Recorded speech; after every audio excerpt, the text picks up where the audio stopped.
Donc on a une idée. Une idée, elle est abstraite. Une idée, elle est, je vais dire, elle est dans l'air, comme on dit. Moi, je fais de l'hypnose humaniste, alors je dis qu'elle est en conscience majuscule, mais peu importe. On a quelque chose d'abstrait qu'on appelle une idée.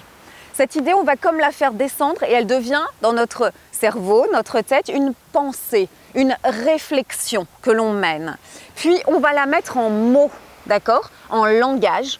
Et cette étape de la mise en langage, en mots, c'est l'étape juste avant l'action, la mise dans la réalité, la mise en action, d'accord? C'est comme si on fait descendre quelque chose, mais c'est pour faire image, ok?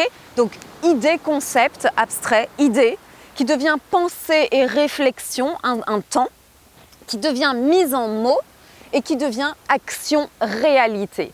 Donc, on fait descendre comme ça dans la matérialité. Donc, c'est très important, les mots. Et j'utilise comme thérapeute et j'utilise comme coach des outils qui sont à la fois de coaching et qu'on utilise au service de la guérison, des outils de PNL très puissants, la méthode SCORE, les niveaux logiques de Robert Dilts, que je travaille sur la ligne du temps. J'en ai parlé dans d'autres vidéos, ceux qui connaissent mon travail connaissent ça. Ce sont des outils merveilleux et puissants pour cette raison-là. Pour cette raison que l'on fait descendre et qu'on met en mots, en langage, des idées, des besoins, des choses. Et ça va faire que ça va se réaliser. C'est magique. C'est un peu un effet pouvoir magique. Donc, quand on ne possède pas les mots, donc je vous dis, on a 1500, 1800 mots de vocabulaire, tous à peu près.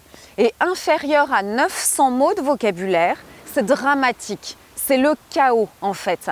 Et c'est le chaos parce que quand on n'a pas les mots pour réaliser ce qu'on veut, pour exprimer ses besoins, pour mettre en action, eh bien en fait, ça se tourne en violence. Violence contre soi-même ou violence contre les autres. Et c'est le problème de la société d'aujourd'hui.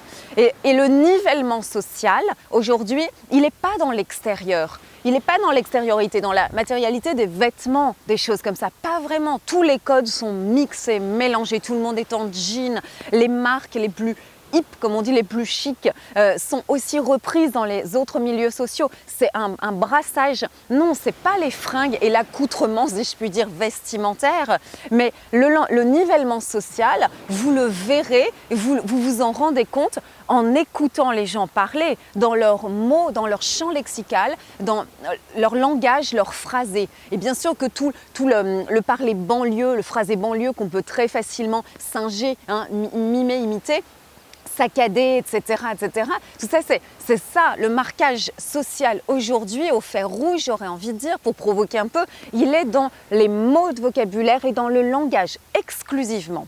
Et j'ai fait des études littéraires, donc je suis très sensible aux mots, au langage. Et l'hypnose, c'est des mots magiques. L'hypnose, c'est des mots qui guérissent. C'est des mots qui vont... Et les mots vont transcender l'humain. Les mots vont rendre heureux, vont faire dépasser la personne, se surpasser et valoriser et donner de la reconnaissance. Ça transcende l'humain.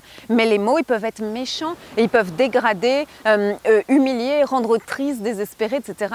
Les mots sont puissants, vraiment, au-delà de tout. Et donc, pour en revenir à ce que je vous disais, ce marquage social aujourd'hui est l'unique marqueur social selon moi. Alors j'ai fait des études de lettres et j'ai eu une prof de linguistique que j'ai beaucoup aimée. Alors elle disait ceci, vous savez bien qu'entre 0 et 7 ans, tout est fait. C'est 0, 7 ans, 7 ans, 12 ans. Hein. J'en parle toujours dans tout mon travail. Et en fait, il suffit, écoutez bien parce que c'est incroyable, il suffit à un enfant entre 0 et 7 ans d'accorder 1 minute de langage oral, de langage parlé, mais 1 minute de langage, d'accord, c'est-à-dire d'échange, de vrais échanges, de vraies discussions, pas des ordres balancés, pas range ta chambre, range tes chaussures, allez mange ta soupe, hein, c'est pas ça du langage, d'échange, de discussion, de langage, 1 minute d'oralité comme ça, langage oral, 1 minute de langage écrit, c'est important, lire un conte, lire une histoire, ok, lire un livre, un petit passage, 1 minute d'oral, 1 minute de langage écrit, partagé avec un enfant 0-7 ans. 7 ans, 12 ans, il lit tout seul après, mais il faut communiquer avec lui. Et cet enfant réussit dans la vie, réussit sa vie, il s'en sortira toujours, il saura exprimer ce qu'il a à dire et ses besoins. tant à l'oral qu'à l'écrit. Vous lui sauvez la vie, il réussira dans la vie. Et c'est dérisoire, c'est presque une provocation, c'est rien, 1 minute de langage parlé, oral, 1 minute de langage écrit. Voilà, mais je voulais vous dire ça, c'est une réflexion simplement. Merci de m'avoir écouté.